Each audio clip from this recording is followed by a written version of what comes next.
Voici à présent le reportage témoignage de femmes entrepreneurs dans les États ACP et les diasporas.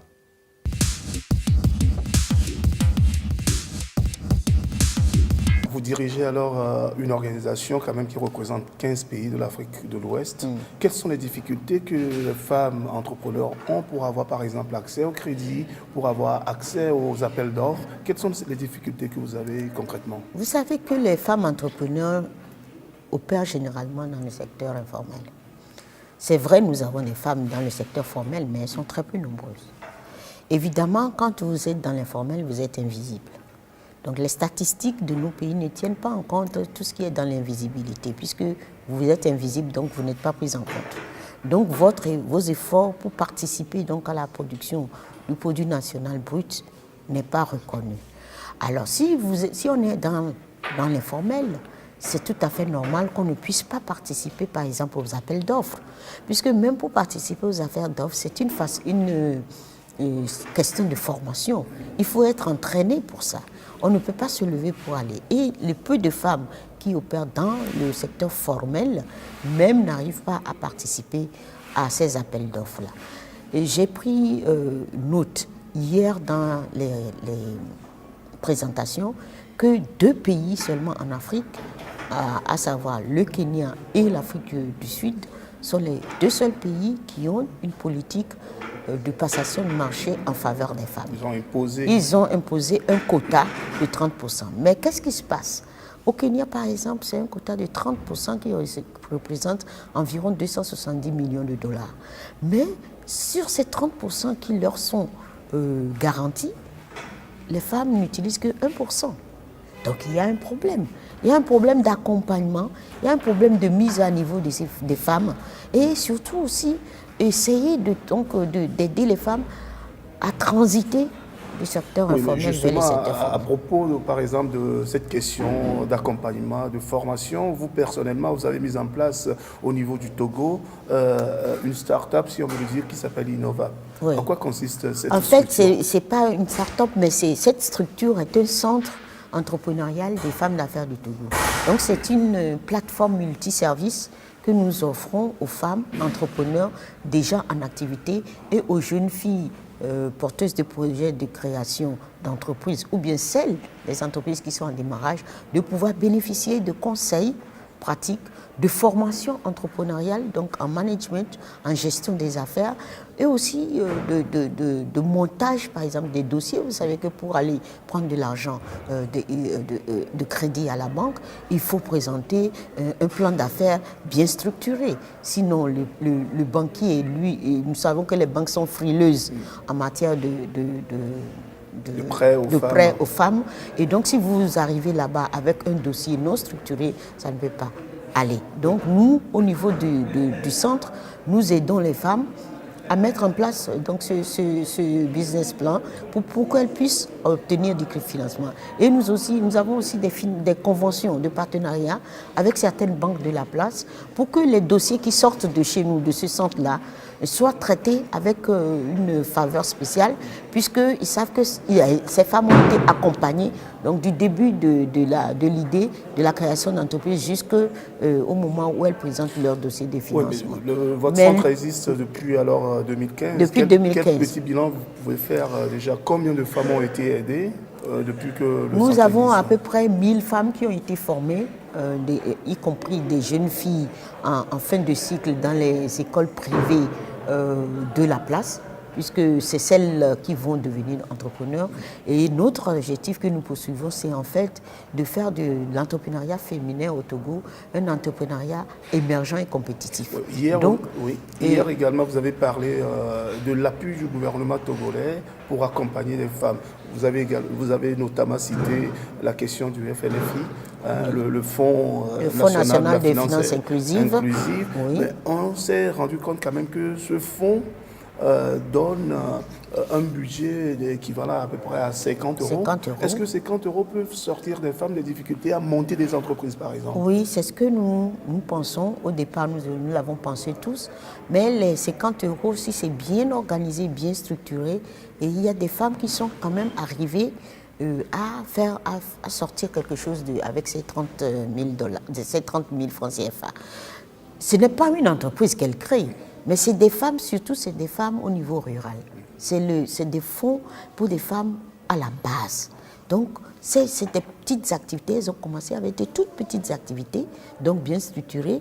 Et il y a, si je donne le témoignage d'une femme, elle me dit quand elle a reçu les 30 000, elle a pris 10 000 francs pour démarrer une activité.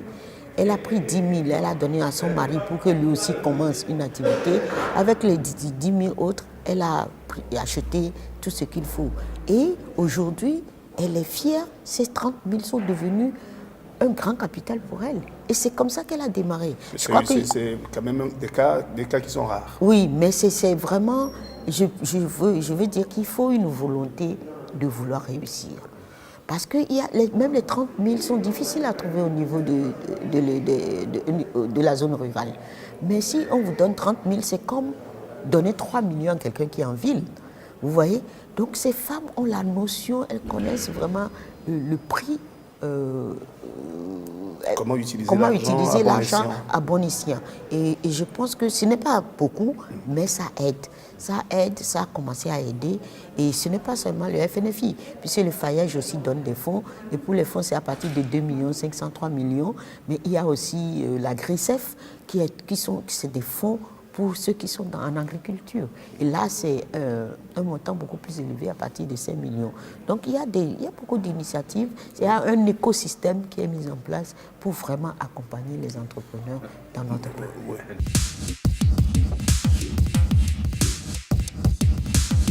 Vous êtes à Bruxelles dans le cadre d'un atelier qui est consacré essentiellement à l'autonomisation économique des femmes.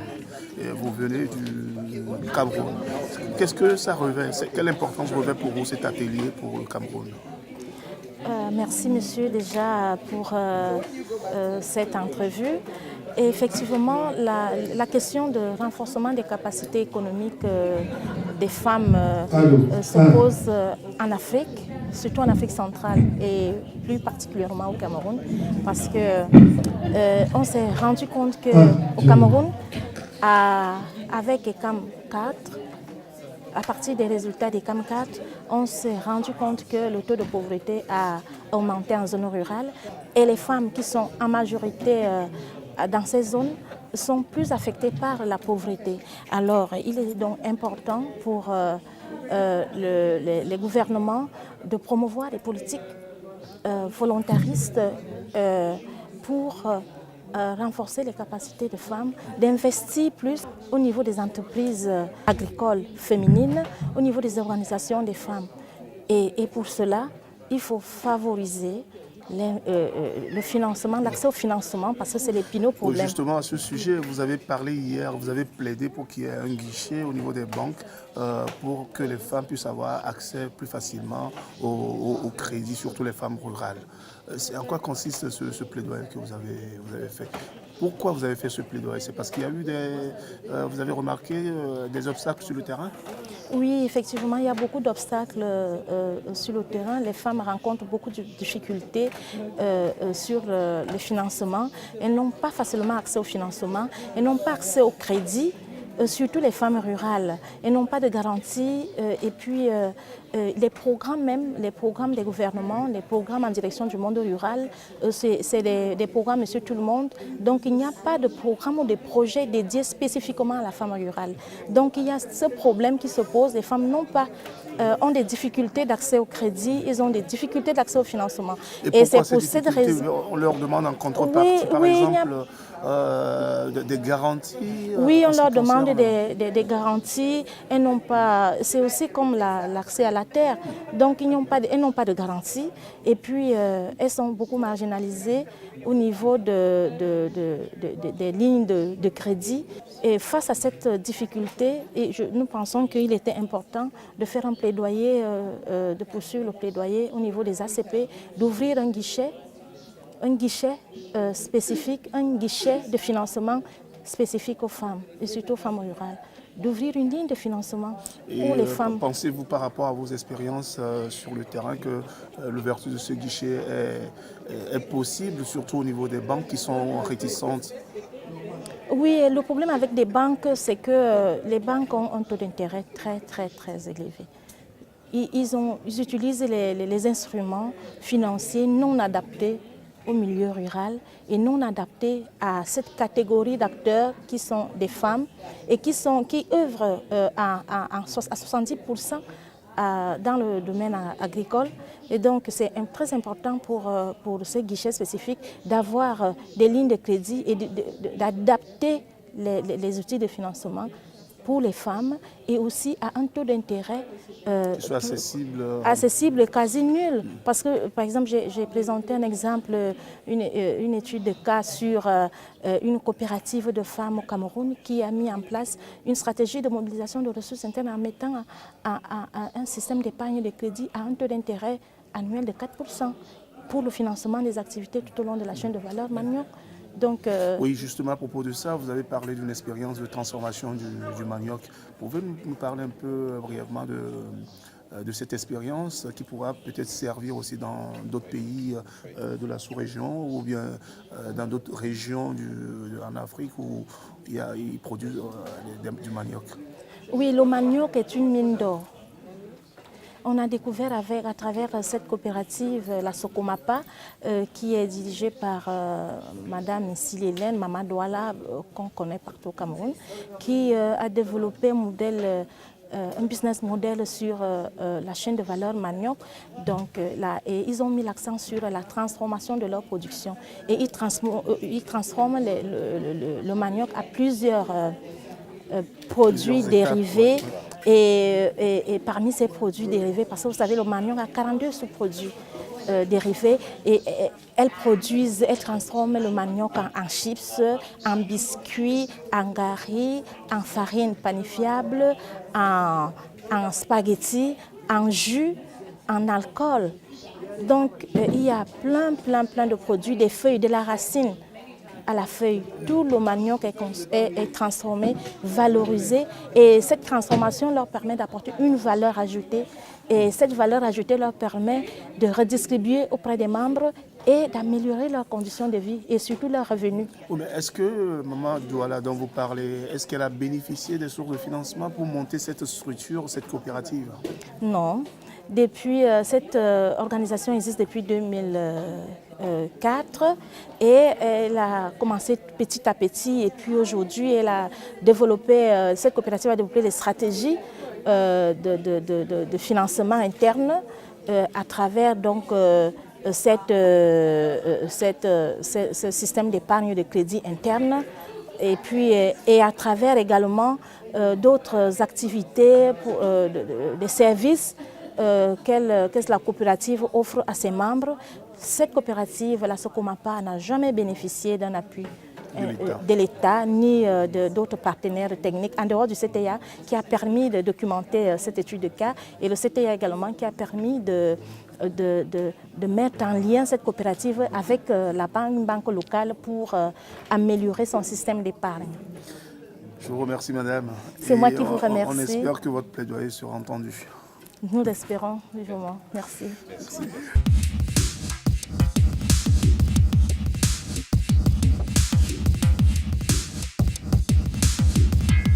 Bonjour.